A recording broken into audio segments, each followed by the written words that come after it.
السلام علیکم ورحمۃ اللہ وبرکاتہ۔ وعلیکم السلام ورحمۃ اللہ وبرکاتہ۔ کیا حال ہے آپ کا؟ الحمدللہ۔ کچھ نمازوں میں بہتری آئی؟ سنتیں پڑھنا شروع کی؟ الحمدللہ۔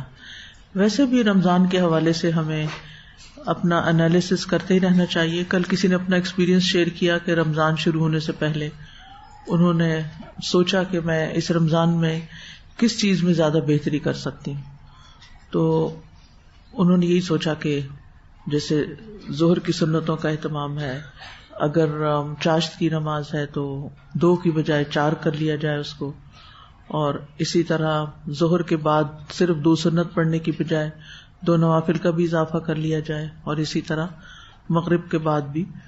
تو نماز جو ہے یہ پہلی چیز ہے جسے ہمیں اپنی زندگی میں بہتر بنانا ہے، چاہے اس کی شرائط ہے، لباس کا معاملہ ہے، طہارت کا معاملہ ہے، قبلے کا تعین ہے، یعنی ان معاملات کو ہلکا نہیں لینا چاہیے۔ یعنی سب سے پہلی چیز جسے ہماری زندگی میں درست ہونا چاہیے، بہتر ہونا چاہیے، زیادہ ہونا چاہیے، وہ ہماری نماز ہے، کیونکہ جس کی نماز ٹھیک ہو گئی اس کا سب کچھ ٹھیک ہو گیا۔ جو وقت پہ نماز پڑھنے لگ گیا اس کے باقی کام بھی وقت پر ہو جائیں گے انشاءاللہ۔ تو یہ اللہ کا حق ہے ہم پر، اور ہمیں یہ ادا کرنا ہے۔ اللہ نے ہمیں پیدا ہی اپنی عبادت کے لیے کیا ہے، وَمَا خَلَقْتُ الْجِنَّ وَالْإِنسَ إِلَّا لِيَعْبُدُونَ، اور عبادت کا سب سے بڑا مظہر نماز ہی ہے۔ تو ہم نے فجر کی سنتوں کی فضیلت پڑھی، پھر ظہر کی سنتوں کے بارے میں پڑھا، آج ہم عصر کی سنتوں کے بارے میں پڑھیں گے۔ فرض سے پہلے 4 رکعات کی فضیلت۔ سنن نبی داؤد کی روایت ہے، ابن عمر سے مروی ہے، انہوں نے کہا کہ رسول اللہ صلی اللہ علیہ وسلم نے فرمایا، اللہ اس شخص پر رحم فرمائے جو عصر سے پہلے 4 رکعتیں پڑھے۔ اللہ اس شخص پر رحم فرمائے جو عصر سے پہلے 4 رکعتیں پڑھے۔ گویا اس شخص کے لیے نبی صلی اللہ علیہ وسلم کی دعا ہے۔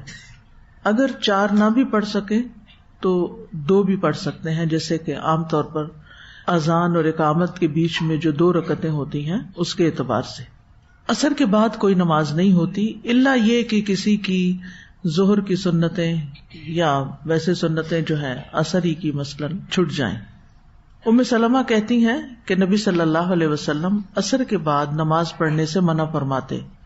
ایک دن آپ عصر کی نماز پڑھا کر تشریف لائے اور میرے ہاں انصار کے قبیلہ بنی حرام کی کچھ عورتیں بیٹھی تھیں۔ آپ نے 2 رکعتیں پڑھی تو میں نے خادمہ کو آپ کے پاس بھیجا۔ میں نے اس سے کہا کہ جا کر آپ کے پاس کھڑی ہو جانا اور کہنا کہ ام سلمہ پوچھتی ہیں کہ اے اللہ کے رسول، میں نے آپ کو سنا ہے کہ آپ عصر کے بعد نماز سے منع فرماتے ہیں، اور میں آپ کو دیکھ رہی ہوں کہ آپ انہیں پڑھ رہے ہیں۔ اگر آپ اپنے ہاتھ سے اشارہ فرما دیں تو ان سے ذرا دور ہو جانا، یعنی بہت قریب نہیں کھڑی ہونا۔ چنانچہ خادمہ نے ایسا ہی کیا تو آپ نے اپنے ہاتھ سے اشارہ کیا تو وہ پیچھے ہٹ گئی۔ تو اس سے بھی پتہ چلتا ہے کہ نمازی کے بہت قریب جا کے نہیں کھڑے ہونا چاہیے، کیونکہ اس کی نماز میں خلل پیدا کرتا ہے۔ اور خواتین کو ویسے بھی مردوں کے ساتھ اگر کوئی انٹریکشن ہو تو قریب نہیں جانا چاہیے، جتنا ہو سکے فاصلہ رکھ کے بات کرنی چاہیے، اور سرگوشیوں میں بھی بات نہیں کرنی چاہیے، کھل کے اونچی آواز میں بات کرنی چاہیے تاکہ کسی کے دل میں کوئی برا خیال نہ جائے۔ کوئی بھی نامحرم ہے آپ کا، ہو سو ایور، چاہے آپ کا کوئی کزن ہے، چاہے آپ کا کوئی پھپھی کا ہسبینڈ ہے، یا کوئی رشتے داروں میں سے نان محرم ہے، یا پھر جہاں پر آپ کہیں کام کرتے ہیں کوئی چوکی دار ہے، کوئی گیٹ کیپر ہے، کوئی بھی مرد ہے، کوئی استاد ہے، بعض اوقات استاد مرد ہوتے ہیں، تو جس ایریا میں ہو اس کے قریب نہیں جانا چاہیے۔ اور اگر کوئی ضرورت ہو ان سے، مثلاً بعض اوقات استاد سے کچھ پوچھنے کی ضرورت ہوتی تو فاصلہ رکھ کے پوچھیں، بالکل قریب نہیں جڑ جائیں، اور اونچی آواز میں پوچھیں تاکہ آس پاس کے لوگ جو گزر رہے ہیں، دیکھ رہے ہیں، ان کو سمجھ آ جائے کہ آپ کوئی علمی بات کر رہی ہیں، یعنی کوئی ضروری سوال کر رہی ہیں، نہ کہ کوئی پرائیویٹ بات خسر پسر ہو رہی ہے یا کوئی ہنسی مذاق ہو رہا ہے۔ یہ تقویٰ کی علامت ہوتی ہے، اور تقویٰ باقی اعمال کی قبولیت کا ذریعہ بنتا ہے۔ کل ہم نے کیا پڑھا تھا کہ انما یتقبل اللہ من المتقین۔ یہ نہ ہو کہ ہم اپنی زندگی میں بہت سی نیکیاں کرتے رہیں اور کچھ کام ساتھ ایسے بھی کریں کہ جو تقوی کے منافی ہوں اور جس کی وجہ سے کیا کرایا بھی ضائع ہو جائے. تو خادمہ پیچھے ہٹ گئی. جب آپ نماز سے فارغ ہوئے تو فرمایا اے بنت ابی امیہ. بنت ابی امیہ ام سلمہ کو کہا آپ نے تم نے عصر کے بعد کی ان 2 رکعتوں کے متعلق پوچھا ہے؟ تو بات یہ ہے کہ میرے پاس قبیلہ عبد القیس کے کچھ لوگ اپنی قوم کا اسلام لے کر آئے اور انہوں نے مجھے ظہر کے بعد کی رکعتوں سے مشغول کر دیا. یعنی ابھی میں نے فرض پڑھائے تھے کہ وہ لوگ آ گئے اور بات چیت شروع ہو گئی اور اس طرح وہ سنتیں رہ گئی اور حتیٰ کہ عصر کا وقت ہو گیا. اب عصر کی نماز ہو گئی. تو یہ وہی 2 رکعتیں ہیں. یعنی وہ رکعتیں ایک طرح سے میں قضا اس وقت پڑھ رہا ہوں. ویسے تو سنت کی قضا نہیں ہے، اگر کسی وقت نماز چھوٹ جائے تو صرف فرض کی قضا ہے تو کافی ہو جاتی ہے، لیکن اگر آپ سنت کی بھی ادا کر لیتے ہیں تو اس کی یہ دلیل مل رہی ہے جو وقت گزرنے کے بعد پڑھی جا سکتی. نحمدہ ونصلی علی رسولہ الکریم، اما بعد فاعوذ باللہ من الشیطان الرجیم، بسم اللہ الرحمن الرحیم، رب اشرح لی صدری ویسر لی امری واحلل عقدۃ من لسانی یفقہوا قولی. الحمد للہ الرحیم الرحمن المنان ہدانا للایمان وعلمنا القرآن نحمده حمد الشاکرین ونستغفره استغفار التائبین ونسأله من فضله العظیم فهو الرب الکریم البر الرحیم. ہر قسم کی حمد اللہ کے لیے ہے جو بہت مہربان، نہایت رحم کرنے والا، کرم نواز اور احسان فرمانے والا ہے. اس نے ہمیں ایمان کی طرف ہدایت دی اور ہمیں قرآن سکھایا. ہم شکر ادا کرنے والوں کے شکر کی طرح اللہ کا شکر ادا کرتے ہیں اور ہم توبہ کرنے والوں کے بخشش طلب کرنے کی طرح بخشش طلب کرتے ہیں اور ہم اللہ سے اس کے فضل عظیم کا سوال کرتے ہیں. اللہ صاحب کرم رب ہے اور وہ بہت مہربانی کرنے والا ہے اور احسان فرمانے والا ہے. نحن نقص عليك احسن القصص بما اوحينا اليك هذا القرآن بما اوحينا اليك هذا القرآن وان كنت من قبله لمن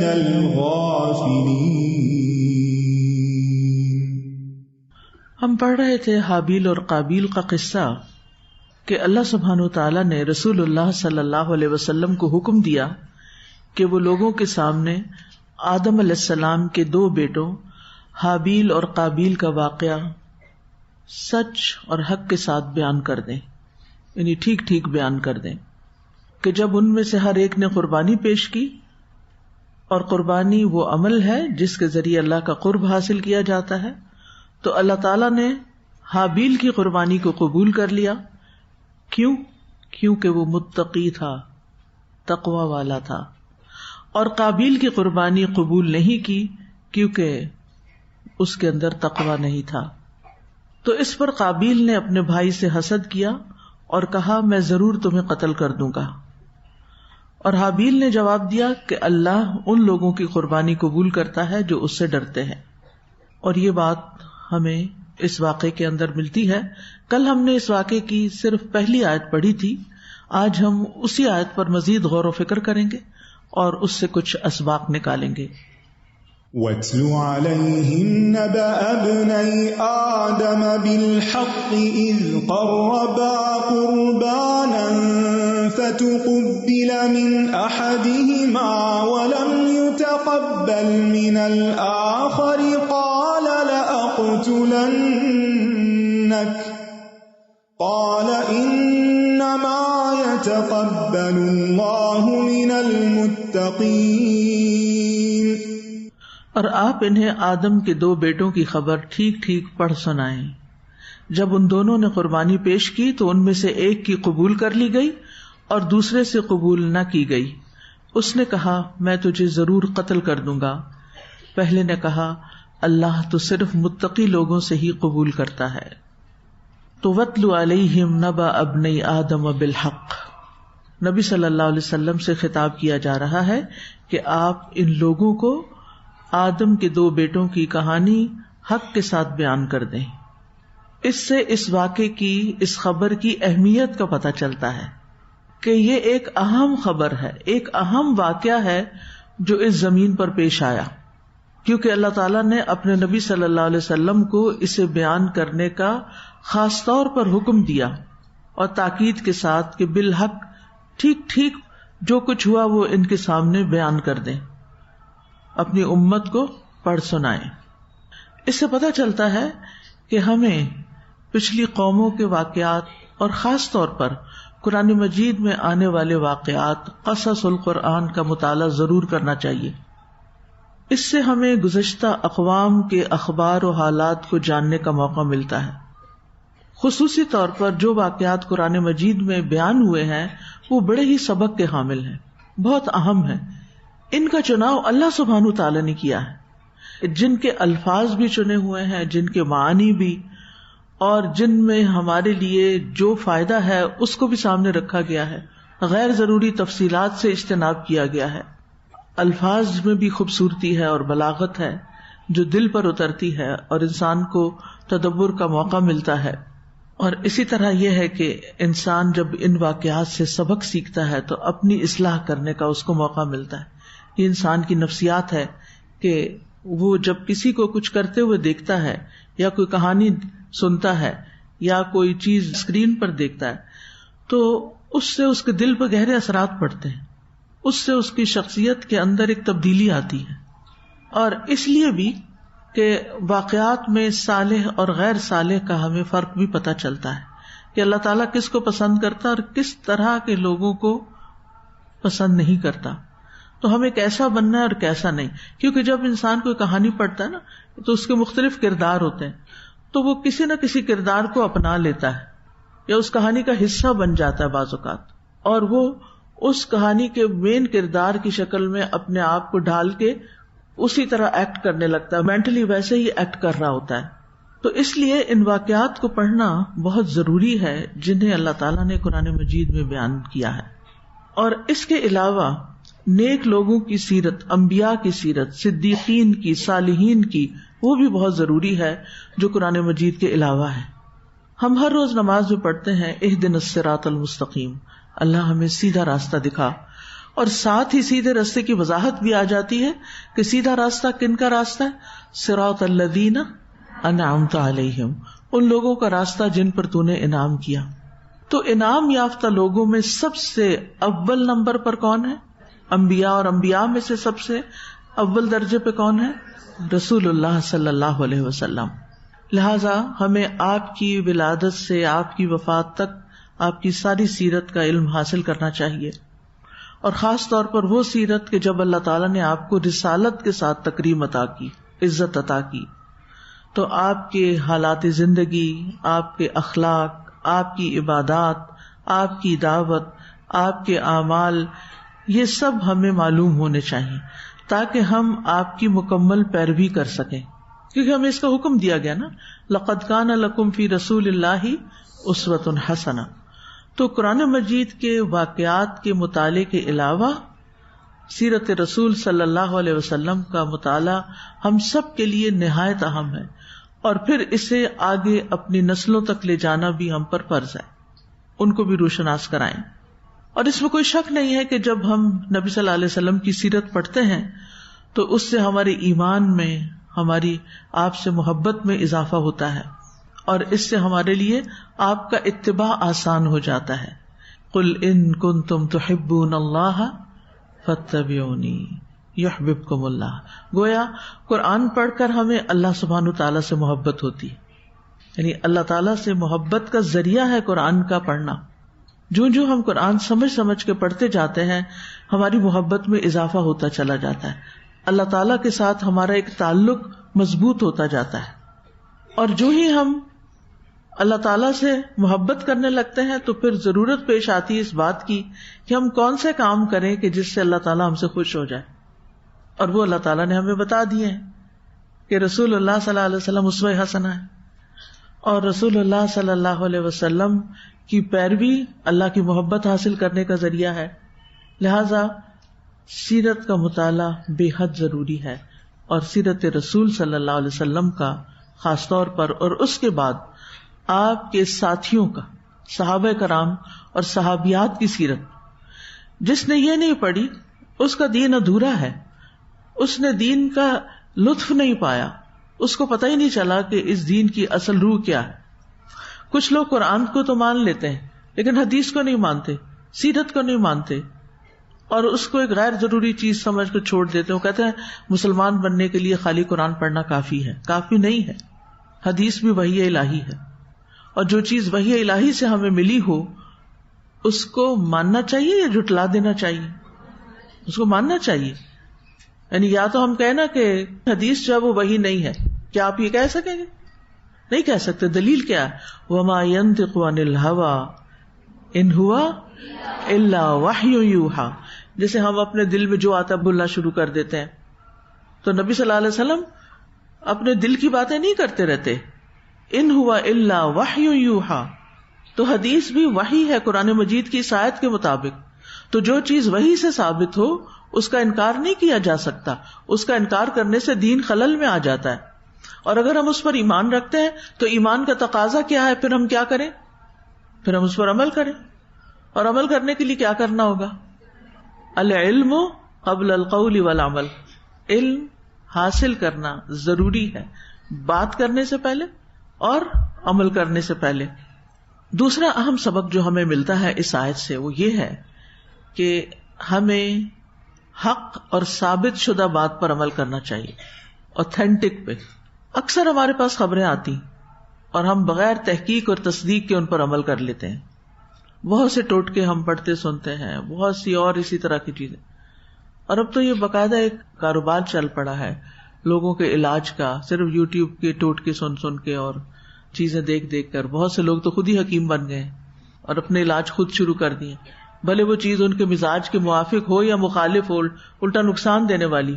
کیونکہ حکیم جب آپ کا علاج کرتے ہیں تو نبض دیکھ کے کرتے ہیں کہ آپ کا مزاج کیا، اور اس مزاج کی تقسیمات ہیں اور اس کے مطابق چیز سجیسٹ کرتے ہیں. ایک چیز ایک شخص کو نہایت فائدہ دے سکتی ہے اور وہی چیز دوسرے کو نہایت نقصان دے سکتی ہے. تو اس لیے ہر چیز کو اپنے ہاتھ میں نہیں لے لینا چاہیے. آپ دیکھیے کہ ایک آپ نے خبر سنی، ایک کان سے سنی دوسرے سے نکال دی، کچھ یقین کیا کچھ نہیں کیا، کوئی بات نہیں. اب کیا کریں؟ اتنی زیادہ نوائز پولوشن ہے، اتنی زیادہ چیزیں انوانٹیڈلی آپ کو سنا دی جاتی ہیں، بتا دی جاتی ہیں کہ آپ کو انٹرسٹ نہیں بھی ہوتا. اب مثلا آپ یوٹیوب لگاتے ہیں تو کیا ہوتا ہے؟ بیچ میں ہی کوئی ایڈ آ جاتا ہے. آپ تو نہیں سننا چاہتے، الہی کہ آپ پریمیم لیں، لیکن وہ ہر ایک کے بس کی بات نہیں. تو اب وہ بیچ میں ایڈ آ گیا. اب آپ صرف انتظار کر رہے ہیں کہ گزر جائے، لیکن اس انتظار میں آپ نے کیا کچھ سنا نا. اچھا، کچھ چیزوں کو تو ہم بیزاری سے سنتے ہیں اور کچھ چیزوں میں ہم انٹرسٹ لینے لگتے ہیں، غور کرنے لگتے ہیں، اچھا اور کیا، اور پھر اس کے پیچھے بھی لگ پڑتے ہیں. جو کر رہے تھے وہ بھول جاتے ہیں، اور جو بیچ میں انٹرپشن آئی ڈائیورٹ ہو جاتے ہیں، راستہ گم کر بیٹھتے ہیں اپنا. بہرحال اب جب تک یہ انفارمیشن صرف آپ کے کانوں تک ہے نا تو بس ایک مودریشن ہے. لیکن اگر یہ انفارمیشن جو رانگ انفارمیشن ہے آپ کے دل پہ اتر جاتی اور آپ اس کو اپنے علم کا ایک حصہ بنا لیتے ہیں اور اپنے گمان کا ایک حصہ بنا لیتے ہیں تو یہاں سے آپ کا نقصان شروع ہو جاتا ہے. اور پھر اس سے آگے بڑھ کر آپ اس پر ایکشن لے لیتے ہیں. کتنے ہی لوگ لٹے ہیں اسپیم میسجز پڑھ کر کہ انہوں نے جھوٹی خبروں پہ یقین کیا اور جو اپنے پاس سرمایہ تھا مزید حاصل کرنے کے چکر میں وہ بھی لٹا دیا. میں پرسنلی ایسے لوگوں کو جانتی ہوں جن کے ساتھ یہ ہو چکا ہے. تو ہمیں ہر طرح کی خبر پر، ہر طرح کے واقعے کو سن کے ایکشن نہیں لینا. اسی طرح بعض اوقات بچے ایک دوسرے کی شکایتیں لے کر آتے ہیں، ہمیں صرف ون سائیڈڈ سٹوری سن کے ایکشن نہیں لینا. اسی طرح بعض اوقات ہم اپنے ساتھیوں کے بارے میں کوئی بات سنتے ہیں تو فوراً ان کے بارے میں ایک گمان قائم کر لیتے ہیں، ہاں میرا خیال ہے وہ ایسی ہی ہے، اس نے یہ ضرور کیا ہوگا اور وہ اس لیے کر رہی ہوگی وغیرہ وغیرہ. اب اس کا نقصان کیا ہوتا ہے؟ انسان تقویٰ کی جو اوپر والی سیڑھی تھی نا اسے نیچے آ جاتا ہے اور یوں انسان اپنے عمل برباد کر بیٹھتا ہے. کیونکہ جو ہی آپ سیدھا راستہ چھوڑ کے غلط راستے پہ چلے آپ اپنی منزل سے دور ہو گئے. پھر اس کے بعد اذ قربا قربانا فتقبل من احدهما ولم يتقبل من الاخر، دونوں نے قربانی کی تو ایک کی قبول ہو گئی دوسرے کی نہیں ہوئی. اس سے کیا بات پتہ چلتی ہے؟ دو لوگ جو ایک جیسا عمل کریں، ایک ہی جیسا، ایک ہی صف میں کھڑے ہو کے نماز پڑھ رہے ہیں مثلا، وہ اجر میں مختلف ہو سکتے ہیں. دو لوگ ایک ہی کورس کر رہے ہیں، ایک ہی استاد سے پڑھ رہے ہیں، لیکن ان کے سمجھ میں، ان کے عمل میں، ان کے اجر میں بہت بڑا فرق ہے، اور یہ ممکن ہے. اس لیے لوگوں کو صرف ظاہر پہ مت جج کریں کہ فلاں نے یہ کورس کیا ہوا ہے، فلاں الہدا جاتا ہے، فلاں یہ کرتا ہے. بظاہر کرنے میں بہت سے لوگ ظاہراً نظر آنے میں اچھے اچھے کام کر رہے ہوتے ہیں، بڑے بڑے صدقہ خیرات کر رہے ہوتے ہیں، لیکن ہر ایک کے اجر میں فرق ہے، اور کبھی زمین آسمان کا فرق واقع ہو جاتا ہے. کبھی ایک کا عمل قبول ہو رہا ہوتا ہے اور دوسرے کا مردود، ریجیکٹڈ. وہی کام ایک کرتا ہے قبول ہو گیا اور دوسرے نے کیا قبول ہی نہیں ہوا. کبھی پہلے والا زیادہ ثواب حاصل کر لیتا ہے اور دوسرے والا کم ثواب حاصل کرتا ہے. اس قصے میں کیا ہوا تھا؟ دوسرا محروم ہو گیا ثواب سے، نہ صرف محروم ہوا بلکہ سزا کا مستحق ہو گیا اس کے نتیجے کے طور پر. اب آپ خود سوچئے کہ ایک غلط نیت نے، ایک غلط طریقہ کام نے انسان کو کہاں تک پہنچا دیا. بعض اوقات جب ہماری نیت خراب ہوتی ہے نا کسی کام کے کرنے کی، وجہ سے دکھاوا ہوتا ہے یا کوئی اور اس طرح کی غلط نیت، وہ کام اللہ کے لیے نہیں ہوتا، تو صرف اتنا نہیں کہ ثواب نہیں ملتا، بلکہ اس غلط نیت کی وجہ سے ایکشن میں بھی غلطی آتی ہے، اور جب ایکشن غلط ہوتا ہے تو اس کی ایک نحوست ہوتی ہے، اور پھر اس کے نتیجے میں انسان کہیں کا کہیں پہنچ جاتا ہے. تو اس لیے بنیادوں کو ٹھیک کرنا بے حد ضروری ہے. مثلاً آپ کوئی عمارت بنا رہے ہیں اور اس کی بنیاد ٹیڑھی پڑی ہے، نتیجہ کیا ہوگا؟ ساری عمارت ٹیڑھی ہوگی، اور زلزلے کا ایک جھٹکا کافی ہے اس کو گرانے کے لیے. پھر یہ بات پتہ چلی کہ اعمال کو قبول کرنا یا رد کرنا یہ اللہ کا فیصلہ ہے. یہ میں اور آپ نہیں کر سکتے کہ فلاں کا عمل تو قبول ہو ہی گیا. حتیٰ کہ اپنے بارے میں بھی ہم یہ نہیں کہہ سکتے کہ میں نے جو یہ کام کیا ہے یہ قبول ہو چکا ہے. یہ صرف اللہ کا فیصلہ ہوتا ہے، اور وہ جو چاہتا ہے کرتا ہے. پھر یہ کہ اللہ تعالیٰ نے قبولیت کا ایک پیمانہ مقرر کیا ہے، اور وہ کیا ہے کہ عبادت کو اللہ کے لیے خالص ہونا چاہیے اور شریعت کے موافق ہونا چاہیے. کیا ہونا چاہیے؟ اللہ کے لیے خالص. جیسے اللہ تعالیٰ فرماتا ہے وَقَالَ رَبُّكُمُ ادْعُونِي أَسْتَجِبْ لَكُمْ، تمہارا رب کہتا ہے مجھے پکارو میں تمہاری دعا قبول کروں گا. اب اگر آپ دعا صحیح طریقے سے مانگتے ہیں اور اس کی جو شرائط ہے اس کے مطابق مانگتے ہیں تو اللہ تعالیٰ قبول فرمائے گا. اور یہ بھی کہا جاتا ہے جس کو دعا مانگنے کی توفیق دے دی گئی اس کو قبولیت کی بشارت ہو. یعنی انسان کو اطمینان رکھنا چاہیے کہ اگر اللہ نے مجھے دعا کرنے کی توفیق دی ہے تو انشاءاللہ اللہ قبول بھی کرے گا. اچھی امید رکھیں، اچھا گمان رکھیں اللہ تعالیٰ سے. یہ نہ سوچیں پتہ نہیں قبول ہوئی ہے کہ نہیں ہوئی. اللہ سے امید ہے کہ قبول ہوگی، لیکن آخری فیصلہ پھر بہرحال اللہ تعالیٰ ہی کا ہے. تو اللہ تعالیٰ کی ذات سے پر امید تو ہونا چاہیے، لیکن یہ نہیں کہہ سکتے کہ اللہ تعالیٰ نے کیا کہا یا کیا کیا. آپ اللہ تعالیٰ کی بہاف پر کچھ نہیں بول سکتے. جیسے ایک صحابی تھے نا جن کا نام کعب تھا، بیمار ہوئے تو آپ ان کی عیادت کے لیے گئے. جب آپ ان کے پاس داخل ہوئے تو آپ نے فرمایا ابشر یا کعب، کعب تمہیں بشارت ہو. اور بشارت کس چیز کی تھی؟ یعنی جو شخص بیمار ہوتا ہے اس کے گناہ جھڑتے ہیں. لیکن ان کی والدہ سن رہی تھی تو انہوں نے کیا کہا کہ تمہیں جنت کی بشارت. تو آپ نے فرمایا یہ کون ہے جو اللہ پہ قسم دے رہی؟ تمہیں کیا پتا کعب نے کبھی کسی ایسی چیز کے دینے سے انکار کیا ہو جس میں انکار نہیں کرنا چاہیے، اور کبھی کوئی ایسی بات کہی ہو جو لغو ہو. یعنی یہ چیزیں بھی جنت میں جانے سے رکاوٹ بن سکتی ہیں. مراد یہ تھی کہ احتیاط کا معاملہ ہے.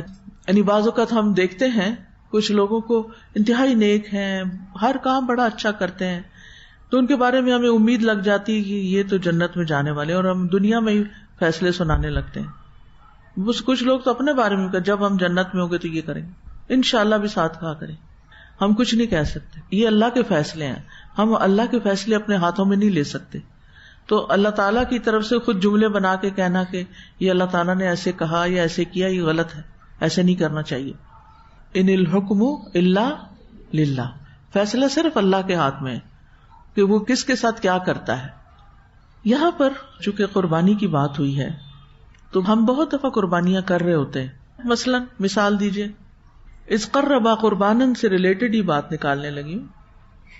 مثلا کیا قربانی دے رہے ہیں آپ میں سے؟ کوئی قربانی کر رہا ہو کسی چیز کی؟ جی، آپ قیام کرتے ہیں رات کو آج کل اور اپنی نیند کی قربانی کرتے ہیں، ٹھیک ہے۔ اچھا، اسی طرح کوئی ایسی مثال دیجئے کہ جس میں آپ کوئی کام دوسروں کے لیے کر رہی ہیں، دوسروں کی خدمت کوئی کر رہی ہیں، مثلا سحری بناتی ہیں، مثلا لانڈری کرتی ہیں، مثلا گروسری کرتی ہیں، اپنی بھی کرتی ہیں، ہمسایوں کی بھی کر لاتی ہیں۔ وہ کام سوچئے جو آپ دوسروں کے لیے کرتے ہیں قربانی کر کے، آپ کا فرض کوئی نہیں ہے، یعنی فرض کی ادائیگی قربانی کو نہیں ہوتی، قربانی جو ہے نا وہ نوافل میں ہے، ایکسٹرا کام جو آپ کرتے ہیں، یعنی آپ پہ لازم نہیں تھا، آپ نے اپنا وقت، اپنی صلاحیت، اپنی جان جسم قربان کر کے آپ نے کچھ کیا، چلے لگا لیتے ہیں، وہ بھی کوئی بات نہیں، وہ بھی دوسروں کی خیر خواہی کر رہے ہیں آپ۔ ان کی ایک کولیگ نے انہیں بالکل ڈفرینٹ روٹ پہ جا کے اپنی گاڑی میں ڈراپ کیا۔ اس طرح کے چھوٹے چھوٹے کام ہوتے ہیں یا بڑے کام ہوتے ہیں جو ہم دوسروں کے لیے کرتے رہتے ہیں، ٹھیک ہے۔ جب بھی ہم کچھ ایسا کریں تو اپنے آپ سے ضرور پوچھیں کہ میں نے یہ قربانی کیوں کی، کیونکہ سیکریفائس کرنا ایک مشکل کام ہے، کیونکہ ہر قربانی قبول نہیں ہوتی۔ آپ نے ایک مشکل کام کیا اور اللہ نہ کرے وہ قبول نہیں ہوا تو گھاٹا ہی گھاٹا ہے یا نہیں؟ سمجھ رہے ہیں بات؟ یعنی ایک تو آپ کے فرائض ہیں جو آپ نے کرنے ہیں، ان کا بھی اجر اللہ کے پاس ہے، لیکن ایک ہے جو آپ قربانی کی سطح پہ جا کے کوئی کام کر رہے ہوتے ہیں اور پھر توقع رکھتے ہیں کہ اس پر ہمیں اجر ملے گا، اور اللہ نہ کرے اس پر کوئی اجر بھی نہ ملا اور بندے نے بھی کچھ نہ دیا، نہ شکریہ ملا، نہ وہ جو گاڑی کا پیٹرول خرچ کیا تھا اس کا کوئی پیسہ ملا، اور جو تھکاوٹ اٹھائی اس کا بھی کچھ نہیں۔ انسان کہاں کھڑا ہے؟ اگر قربانیوں کے صلے میں کچھ بھی نہ ملا تو کہاں کھڑے ہیں ہم؟ یہ بڑا اہم سوال ہے جو ہمیں اپنے آپ سے پوچھنا چاہیے کہ میں جب اپنی نیند کی، اپنے آرام کی، اپنے مال کی، اپنی جان کی، اپنے وقت کی قربانی کرتی ہوں تو کیوں کرتی ہوں؟ یعنی جب کوئی ایسا کام کرے تو سوچے what was the motive behind, میرا موٹیو کیا تھا، مقصد کیا تھا، محرکات کیا تھے، جسے محرک کہتے ہیں، کس نے حرکت دیا آپ کو کہ یہ کریں۔ اور بعض لوگ ہوتے ہیں انہیں تو ماشاءاللہ قربانیاں کرنے کی عادت ہوتی، انہوں نے ہر کام آگے بڑھ کر والنٹریلی اپنے ذمہ لے لینا ہوتا ہے، جو ان کا کام ہوتا کوئی نہیں۔ کہیں کوئی دیکھا کسی کا کوئی کام ہے، کوئی مشکل ہے، میں کر دیتی ہوں۔ کچھ لوگ اتنے اچھے ہوتے ہیں، ہر ایک کے کام آتے ہیں، ایسے لوگ بھی زندگی میں نظر آتے ہیں۔ بڑی حیرت ہوتی ہے مجھے کبھی ان کو دیکھ کے کہ ان کا کتنا حوصلہ ہے، جو کام کوئی نہیں کرتا وہ آگے بڑھ کے کہتے میں کر لوں گی۔ چھٹی کا وقت ہے، سب گھروں کو جا رہے ہیں اور میں پیچھے رک کے اوروں کے حصے کا بھی کام کر لوں گی، اتنا مشکل ہے نا؟ نفس پہ جبر کہ سب تو چھٹیوں پہ جا رہے ہیں اور ہم اپنی چھٹی کٹا دیں کہ کوئی بات نہیں، میں ریسپشن پہ کھڑی ہو جاؤں گی کیونکہ لوگوں کو ابھی ضرورت ہے، اعتکاف والے بیٹھے ہوئے ہیں اور آ رہے ہیں اور جا رہے ہیں، چھٹیاں ہو چکی ہیں عید کی اور میں ڈیوٹی کر لیتی۔ کئی ایسے ہوتے، وہ پاسٹ میں الہدا میں ماشاء اللہ ایسی بچیاں رہی ہیں جن کی قربانیوں کی وجہ سے ہی الحمدللہ اللہ تعالیٰ نے اس ادارے کو ترقی دی ہے کہ انہوں نے بہت بڑی بڑی سیکریفائسز کی۔ کبھی ایسا بھی ہوا کہ ہم سب کراچی میں تھے اور عید آ گئی اور ہم آ نہیں سکتے تھے اپنے گھروں کو، تو ہم نے ہاسٹل میں عید کی، یعنی ایسے وقت بھی گزرے۔ الہدا سال کے کسی ایک دن بھی بند نہیں ہوتا تھا، نہ ریسپشن بند ہوتی تھی اور نہ ہی اٹینڈ کرنے والے، کوئی نہ کوئی ڈیوٹی پہ ضرور ہوتا تھا۔ اب یہ قربانی ہوتی ہے نا، تو کچھ لوگ ایسے بھی ہوتے ہیں، کچھ مائیں ایسی ہوتی ہیں کہ جو اپنی جوان بیٹیوں کو اپنی خدمت سے نکال کے دین کی خدمت کے لیے، کسی ادارے کی خدمت کے لیے بھیج دیتی، کچھ لوگ ہوتے ہیں جو اپنے ذاتی اہم کاموں کو پیچھے کر کے دوسرے کا کام پہلے کر دیتے ہیں. کوئی لوگ ہوتے ہیں کیو میں کھڑے ہیں, کسی بزرگ کو دیکھتے ہیں تو انہیں کہتے ہیں بابا جی آپ آگے آ جائیں, پہلے آپ لے لیں چیز, میں آپ کی جگہ آ جاتی. ایسے بھی ہوتے ہیں, اپنی جگہ ان کو آفر کر دیتے ہیں, اپنی سیٹ دوسرے کو آفر کر دیتے ہیں. یعنی بے شمار مثالیں ہیں نا جو قربانیوں کی ہیں. پاکستان ہی قربانیوں کے ساتھ بنا, لوگوں نے اپنی جانیں قربان کی تھی اس ملک کو بنانے کے لیے. تو قربانیوں کی تو ایک لامتناہی تفصیل ہے جس میں اس وقت جا نہیں سکتی. مثالیں صرف اس لیے دے رہی ہوں کہ آپ کا ذہن جاگ جائے. ہاں یہ سارے کام قربانی کی سطح پر ہوتے ہیں, لیکن ہم میں سے ہر قربانی کرنے والے کو یہ ضرور سوچنا چاہیے کہ اگر میں ان لوگوں میں سے ہوں جو قربانی کی سطح پر زندگی گزار رہے ہیں, ہر چیز میں قربانی کرنے کو تیار ہو جاتے ہیں اللہ کی خاطر, تو واقعی کیا اللہ کے لیے کرتے ہیں؟ وجہ کیا ہوتی, کیوں کرتی؟ آپ نے یہ بات اپنے پاس لکھنی ہے. کیا میں کسی کے لیے کوئی قربانی کرتی ہوں؟ پہلے تو اپنے آپ سے پوچھیں. مثلاً آج آپ نے کتنے کام قربانی کر کے کیے؟ پھر اگلا سوال اپنے آپ سے پوچھیں کہ میں یہ کیوں کرتی ہوں, یہ کیسی عادت ہے؟ اس کے محرکات لکھیں. مثلاً اگر آپ اپنے سسرالی رشتہ داروں سے اچھا سلوک کرتے ہیں تو کیوں کرتے ہیں؟ اس لیے کہ آپ سب سے اچھی بہو کہلائیں, سب سے اچھی بھابھی کہلائیں, کیوں کرتے ہیں؟ سوچنا چاہیے. یعنی وہ جو چھپی ہوئی بات ہے نا, وہ صرف ہمارے دل کے اندر ہے, کسی کو نہیں پتا. اور بعض اوقات وہ ایسی ہی چھپ کے جگہ بنائے ہوئے ہوتی ہے کہ خود ہم بھی نہیں جان رہے ہوتے, ہم بھی بے ہوش ہوتے ہیں اس سے. پھر جب کوئی پوچھتا ہے ہم سے, جھنجھوڑتا ہے, تو پھر سوچتے ہیں واقعی میں کیوں اپنے سسرال کے ساتھ اچھی ہوں؟ اچھا میں اپنے بچوں کے ساتھ کیوں اچھی ہوں؟ میں ان کے ساتھ صبر کا معاملہ کیوں کرتی ہوں؟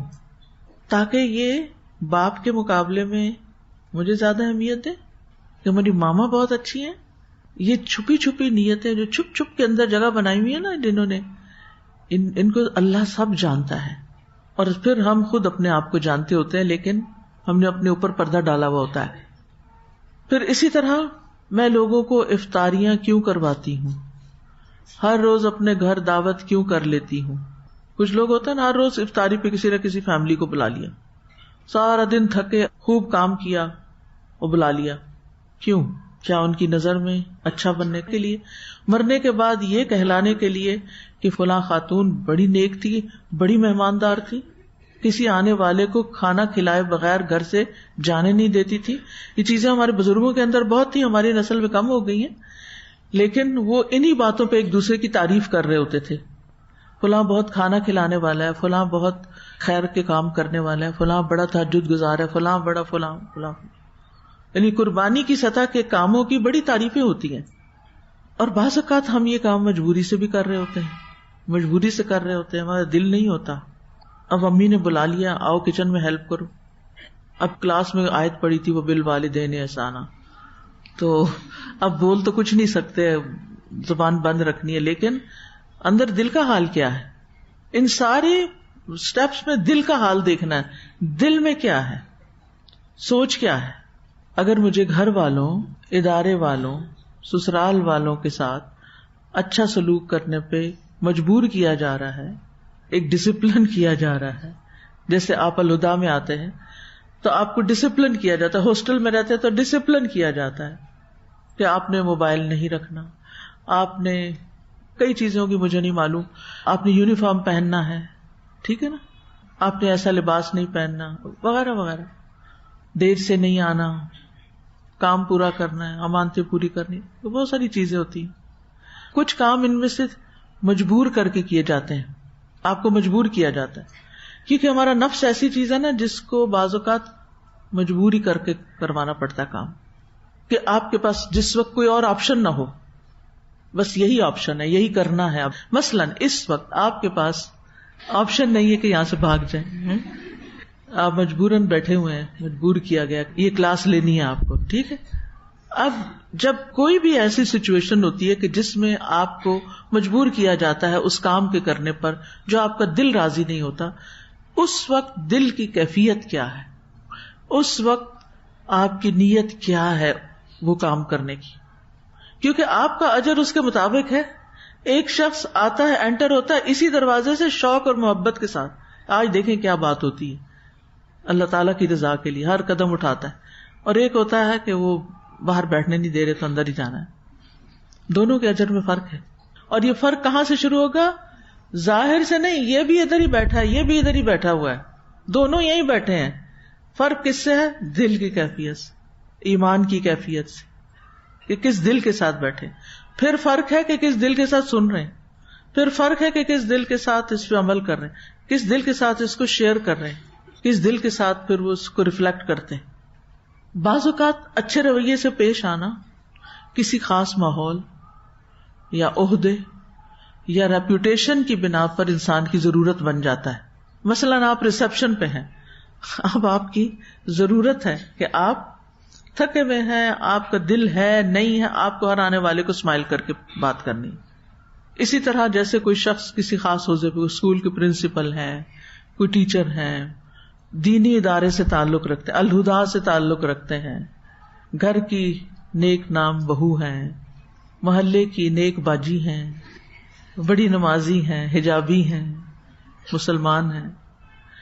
اب یہ کچھ مخصوص قربانیاں ہیں یا مخصوص کام ہیں جو ہم کرتے ہیں, اور یہ ہماری معاشرتی ضرورت بن جاتے ہیں. معاشرتی ضرورت ہے نا, کہ اگر ایز اے ٹیچر میں نے ایسے بہیو نہ کیا تو یہ بچے کیا کہیں گے. تربیت ڈپارٹمنٹ ہے تو اس کی اپنی کچھ مجبوریاں ہیں کہ وہ اگر ایسی حرکت کرے گا تو باقی کیا کریں گے. ہم سب کو مخصوص ماحول, مخصوص پوزیشنز, مخصوص ریلیشنز کے اندر کچھ اس طرح کے ایکٹس کرنے پڑتے ہیں. کچھ تو انہیں دل لگا کے کرتے ہیں, اسے ایکسپٹ کر لیتے ہیں, نہیں پسند تو اللہ کی رضا کے لیے کر رہے ہوتے ہیں. لیکن کبھی کبھی دل میں الجھن اور خفگی آ ہی جاتی ہے, انسان ہے نا ہم, کیا ہمیں بند کر دیا گیا. گھر میں اگر جا کے آپ امی سے اجازت لیں, آج مجھے رات سہیلی کے گھر رہنے کی اجازت دیں, اور اجازت نہ ملے تو پھر آپ کے دل کی حالت کیا ہے. تو ایسی صورت میں ہمیں اپنے دل کی بات کان لگا کے سننی چاہیے. یہ کیوں سب کچھ ہو رہا ہے, یہ سب کچھ کیوں کر رہی ہوں, ایسے کیوں بہیو کر رہی ہوں, ایسے کیوں ایکٹ کر رہی ہوں, صرف دکھاوے کے لیے, صرف کچھ بننے کے لیے, کچھ نظر آنے کے لیے, لوگوں کے لیے. کیا یہ تقویٰ ہے؟ کیا میں یہ سب کچھ تقویٰ کے لیول پہ کر رہی ہوں, جو مجھے مجبوراً کرنا پڑتا ہے, یا جو میری ڈیوٹی کا حصہ ہے, یا جو میری ذمہ داری ڈیمانڈ کرتی ہے کہ میں اس طرح بہیو کروں؟ تو ایسے میں ہمیں اپنے رویوں کو پرکھنے کی ضرورت ہے. اچھا, اس کے بعد اگلی بات یہ ہے کہ اس طرح کی کیفیت میں جب ہم کام کرتے ہیں جو مجبوراً کرنا پڑتا ہے یا ہاف ہارٹیڈلی کرنا پڑتا ہے, تو ہمیں یہ بات بھی دیکھنی ہے کہ پھر دوسروں کا رسپانس کیا تھا, دوسروں کے سامنے میرا امیج کیا بنا. کیا میں نے اتنی افطاریاں کی, کسی نے تعریف میری کی, ادارے میں نے اتنی خدمات دی کہ میں نے اپنی ساری جوانی یہاں لگا دی, کیا میری محنت اور میری کاوش کو کبھی سراہا گیا, کیا مجھے اپریشیٹ کیا گیا, مجھے کبھی اسٹیج پہ سامنے لایا گیا. اچھا, یہ شیطان سارے نیگیٹو خیال ہمارے اندر ڈال رہا ہوتا ہے نا. میں ایسے گھر میں شادی ہو کر آئی جو جوائنٹ فیملی تھی, گھر کے 14 لوگ تھے, اور مجھے سب کا کھانا پکانا پڑتا تھا. میری ساری جوانی لوگوں کو کھلاتے گزر گئی, گھر کے کام کرتے گزر گئی. مجھے کیا ملا؟ کیا ملا؟ لوگوں سے تو کچھ بھی نہیں ملا. لوگ تو کھا پی کے چلے گئے اپنے اپنے گھروں کو. ان کی شادیاں ہوگی, ایک کے بعد ایک, دیور ایک نند کی, ایک اس کی شادی ہو گئی, سارے اپنے اپنے گھروں کو چلے گئے, وہ اپنی لائف انجوائے کر رہے ہیں. آج مجھے تو کوئی پوچھتا بھی نہیں ہے, کسی کو یاد بھی نہیں ہے کہ میں نے بچپن میں اس کی نیپیاں بھی صاف کی تھی.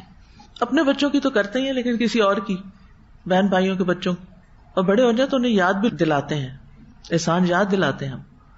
تو جب کوئی ہماری محنت کو ایکنالج نہیں کرتا, مثلاً آپ نے کسی کو رائڈ دی, وہ اتری, اس نے دھڑ سے آپ کی گاڑی کا دروازہ بند کیا اور بغیر سلام کیے اتر کے بھاگ گئی, آپ اس کے بعد بیٹھ کے کیا سوچ رہے ہیں؟ اگلی دفعہ اس کو نہیں رائڈ دیں گے, بد اخلاق لوگ ہیں. یعنی جب بھی میری کسی ایفرٹ کو, اب کوئی بھی ایفرٹ اپنی, جب بھی میری کسی ایفرٹ کو ایکنالج نہیں کیا گیا تو میرے اندر کیا سوچیں آئیں. یہاں سے آپ اپنے آپ کو, اپنے تقویٰ کے لیول کو پرکھ سکتے ہیں کہ میں تقویٰ کے کس لیول پر ہوں, اور میں نے کتنے کام واقعی اللہ کے لیے کیے ہیں. اور یہ جو فیلنگز آئی نا آپ کی بعد میں, جب آپ نے قربانی کی اور دوسرے نے اس کا کوئی جواب نہیں دیا, تو پھر آپ کی فیلنگز کیا تھی؟ اگر وہ فیلنگز لکھ لیں نا, کبھی 5-7 فیلنگز لکھ لیں میں نے یہ سوچا یہ سوچا یہ سوچا، اس کو پھر پڑھیں، اچھا یہ میں ہوں، اللہ یہ میں ہوں، میں یہ سوچتی ہوں، میں ایسی باتیں سوچتی ہوں، اپنے اوپر ہی شرم آئے گی. میں متقی ہوں، متقی ایسے ہی سوچتا ہے. شیطان کے وسوسے آئیں گے. اب یہاں شیطان کا وسوسہ بھی بیچ میں آ رہا ہے نا، وہ ایسے موقعوں پر سخت حملہ کرتا ہے اور بری بری باتیں آپ کو یاد کراتا ہے، حتیٰ کہ رلا دیتا ہے آپ کو. لوگوں کے رویوں پہ روئے کبھی آپ، اور کبھی سسک سسک کے روتے ہیں نا کہ ان کو تو پتہ بھی نہیں ہوتا کہ آپ رو رہے ہیں. کوئی بات نہیں، رو لیں، خیر ہے. لیکن اس وقت روتے ہوئے کس کو پکاریں؟ اللہ کو. دوست کو فون نہیں کریں، میں سچ کہہ رہی ہوں، کسی کو فون نہیں کریں، کسی کو بلا کے بات نہیں کریں، کسی کے پاس جا کے بات نہیں کریں، صرف اللہ کو پکاریں. آپ کی دعا میں اتنی لذت ہوگی، آپ اللہ سے باتیں کریں گی اور شیطان جل جل کے مرے گا، کاش میں اس کو نہ ہی یہ وسوسے دلاتا.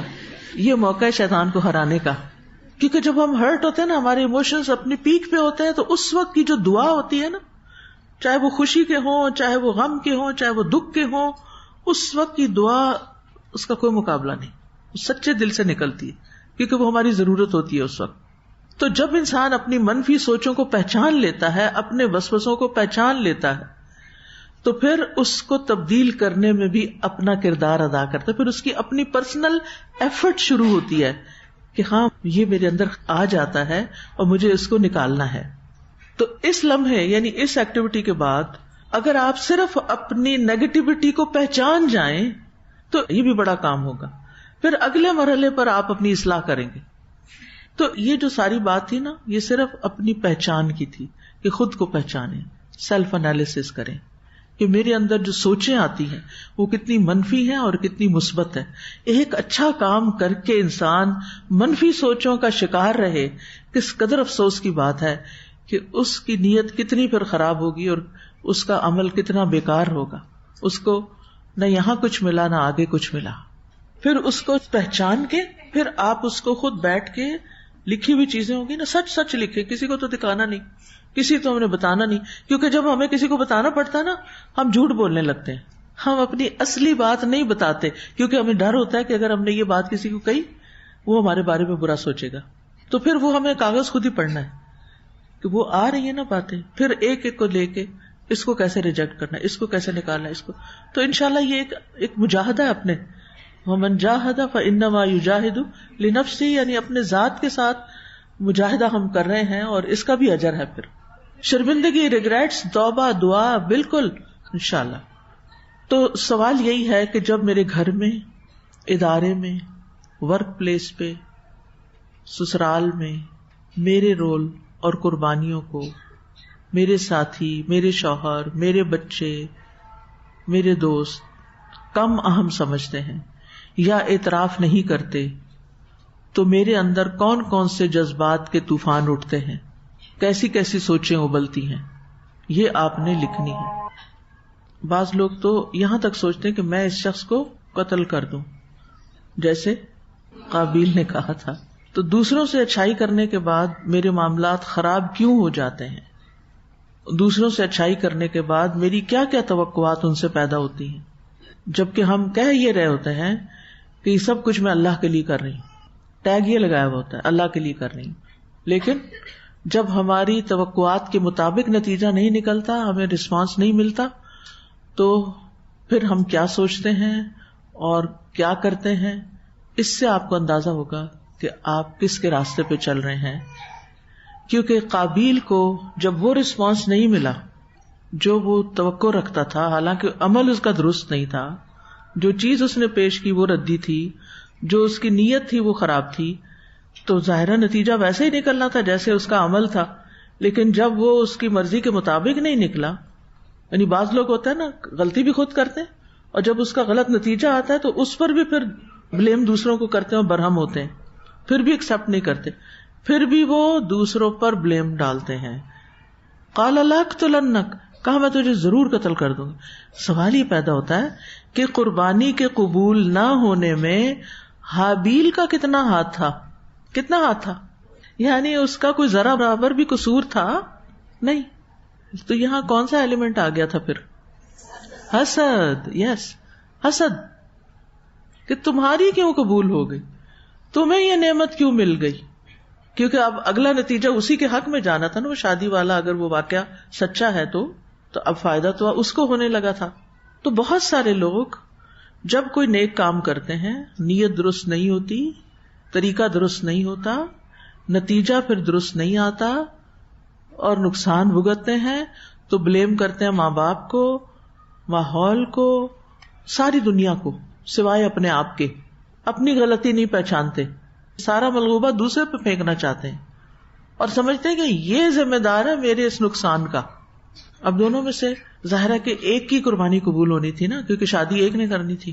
تو اس میں پھر یہ دیکھا گیا کہ کس کی قربانی شرائط پہ پوری اترتی ہے تو اسے ایکسپٹ کر لیا جائے. مثلا آپ دیکھیں کہ کوئی کمپنی آپ کو کوئی پروڈکٹ بنانے کا آرڈر کرتی، سیمپل لانے کے لیے کہتی ہے، آپ کو بھی دیتی ہے، 2-4 اور وینڈرز کو بھی دیتی. پھر اس کے بعد سلیکشن کی بنیاد کیا ہوتی کہ کوالٹی کیا ہے، کوٹیشنز آپ کی کیا بتا رہی ہیں کہ کتنے کے آپ بنائیں گے سب. تو اس میں سے جو سب سے زیادہ معیار پہ پورا اترے اسی کو آرڈر ملے گا نا، اسی کو پھر آگے بزنس ملے گا، وہی فائدہ اٹھائے گا کیونکہ اس کا طریقہ بھی درست ہے، اس کی قیمت بھی ریزنیبل ہے، سب کچھ آپ کی پسند کا ہوگا. اللہ سبحانہ و تعالیٰ جب ہمیں کوئی کام کرنے کو کہتے ہیں، کوئی بھی حکم دیتے ہیں، یہ کوئی سچویشن ہمارے سامنے آتی ہے، تو پھر جب تک وہ ان شرائط کے اوپر نہیں پورا اترتا وہ چیز ایکسیپٹیبل نہیں ہوتی. آج ہم دنیا میں چند ٹوٹی پھوٹی نیکیاں کر کے بڑے خوش ہو جاتے ہیں کہ ہم نیک کام کر رہے ہیں. کچھ لوگ تو صرف دوسروں کا نام چراتے ہیں. کتنی گھٹیا حرکت ہے یہ، نام چراتے ہیں نا. کیسے؟ اب مثال کے طور پر الہدا ہے، کتنے اگر آپ الہدا کو سرچ کریں تو آپ دیکھیں کتنے لوگوں نے الہدا اکیڈمی بنائی ہوئی، الہدا فلاں الہدا. میں نہیں کہتی ساروں نے ہمیں دیکھ کے بنائی، لیکن اس میں کچھ چیزیں تو ایز اٹ از کاپی کر کے، نقل کر کے. کل پرسوں مجھے کسی نے غسل میت اور وہ جو پیمفلٹ ہماری اس نے چھاپے ہیں ریسرچ ڈپارٹمنٹ نے، یہاں تیار ہوئے ہیں، ایز اٹ از لے کے ہمارا نام کاٹ کے اپنا نام اور لوگو لگا کے تو پرنٹ کرایا. سبحان اللہ. یعنی کام اور محنت کسی کی اور اس کو بالکل اکنالج نہ کرنا اور اوپر اپنا ٹھپا لگا دینا. تو کچھ لوگ تو صرف نام چرا لیتے ہیں، کسی کا کام چرا لیتے ہیں، کوئی نام چرا لیتے ہیں کہ اس کی مارکیٹ ہے یا اس کی ویلیڈیٹی ہے یا اس کو لوگ ایکسپٹ کر رہے ہیں، لہٰذا ہم بھی اگر اپنے اوپر یہی ٹیگ لگا لیں گے، یہی اسٹیمپ لگا لیں گے تو ہم بھی کامیاب ہو جائیں گے.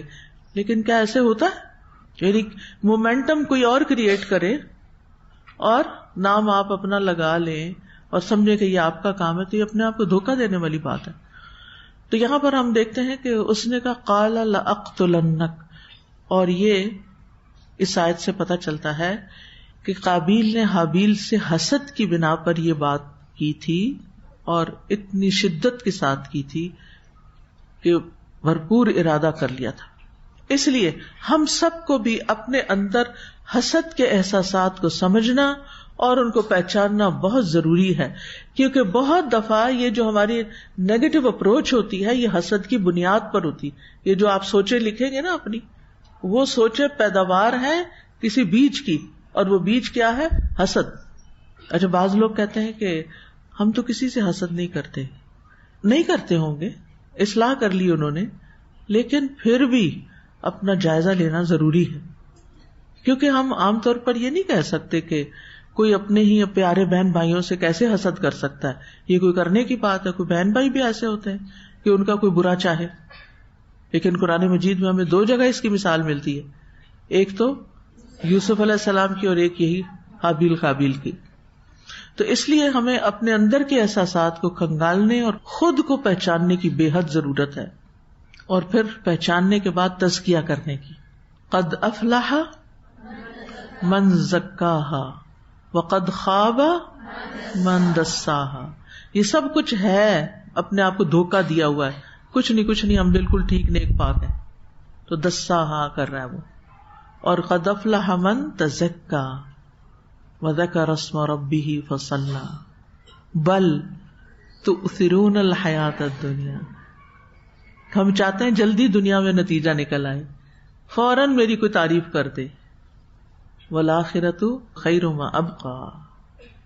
جس کو یہ پتا چل جائے کہ والآخرۃ خیر و ابقی، پھر اس کی تو بات ہی کیا ہے. جس کو یہ ریئلائزیشن ہو جائے کہ آخرت بہتر بھی ہے اور باقی رہنے والی بھی ہے.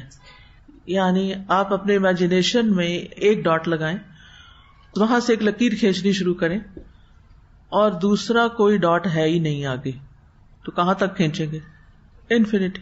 اس کے مقابلے میں اپنی زندگی کے بھی 2 ڈاٹ لگائیں. وہ آتی ہے نا لوگوں کے نام کو، وہ فلاں مولانا حالی اس تاریخ کو پیدا ہوئے اور اس کو فوت ہوئے، تاریخ پیدائش تاریخ. اب اس انفینٹ لائن میں آپ اپنی جو زندگی ہے اس کو 2 ڈاٹ سے شو کریں، کتنی ہوگی اس سارے کے مقابلے میں؟ یہ ہوتا یہ ہے کہ جو کلاس میں ڈسکشن ہوتی ہے الحمدللہ اس پہ لوگ اپنے ریفلیکشنز لکھتے ہیں اور پھر میں وہ پوسٹ کر دیتی ہوں اس میں گروپ میں.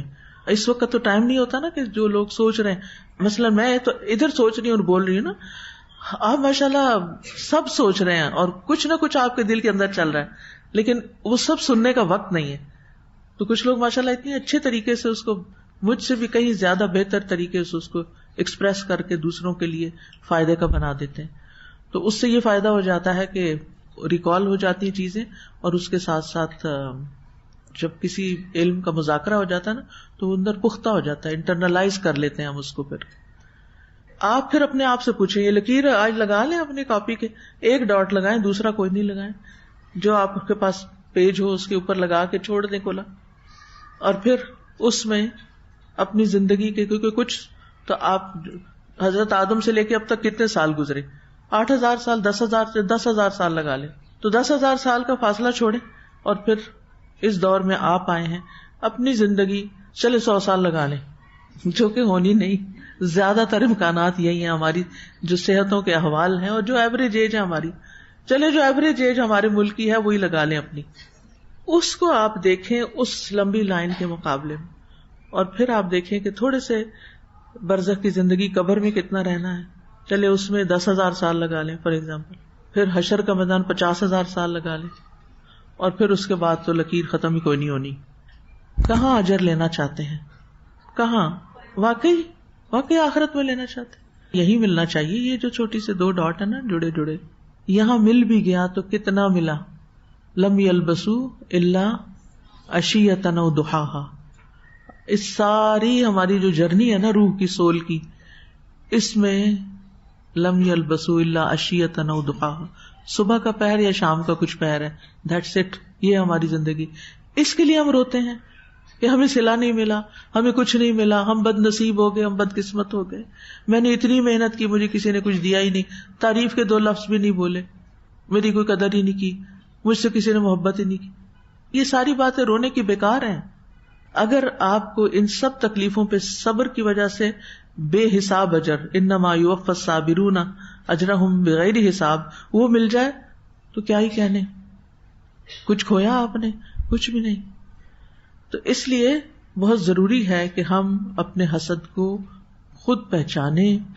حسن بصری کہتے ہیں کہ آدم کی اولاد میں سے کوئی بھی نہیں مگر اس کے ساتھ حسد کو پیدا کیا گیا ہے. یہ ہر انسان کی ویکنیس ہے. ہر انسان کے اندر کسی نہ کسی درجے میں یہ بیماری پائی جاتی ہے. جیسے کہا جاتا ہے کہ کینسر سیلز ہر بندے کے اندر ہیں، لیکن کچھ کے وہ گرو ہو جاتے ہیں اور کچھ کے ختم ہوتے رہتے ہیں. تو یہ ہماری مٹی میں گوندا گیا ہے حسد. اس پہ ملامت نہیں کہ کیوں ہے، ملامت اس صورت میں ہے جب انسان حسد کے تقاضے کے مطابق کوئی بات کرے یا کوئی کام کرے. یعنی اگر دل میں آ گیا ہے کوئی بات نہیں، اگر آپ نے منہ سے بولنا شروع کر دیا ہے یا اپنے عمل میں ظاہر کرنا شروع کر دیا ہے، یہاں سے ہی معاملہ گڑبڑ ہو گیا. تو انشاءاللہ تعالی کل ہم پڑھیں گے حسد کیا ہے، اس کی تعریف، اور پھر اس کے اوپر کچھ ایکٹیویٹی کریں گے انشاءاللہ تعالی. اللہ کرے کہ ہم اپنی اس کمزوری پہ قابو پا، ہم یہ تو نہیں کہہ سکتے ہم اسے ختم کر سکتے، ہم اس کمزوری پہ قابو پا سکیں تاکہ ہم اس چھوٹی سی زندگی کو خوشگوار طریقے سے گزار سکیں، دوسروں کی نعمتیں دیکھ دیکھ کے خوش ہوتے رہیں اور لوگوں کو بانٹنے والے بنے، دینے والے بنے، لوگوں کو خوش دیکھنے والے بنے، اچھی اچھی چیزوں کے لیے کوشش کریں اور اپنی زندگی کو خوشگوار بنائیں. اس کو بھی اور ہمیشہ کی زندگی کو بھی. وآخر دعوانا ان الحمد للہ رب العالمین. سبحانک اللہم وبحمدک اشہد ان لا الہ الا انت استغفرک واتوب الیک. السلام علیکم ورحمۃ اللہ وبرکاتہ. فاقصص القصص لعلهم يتفكرون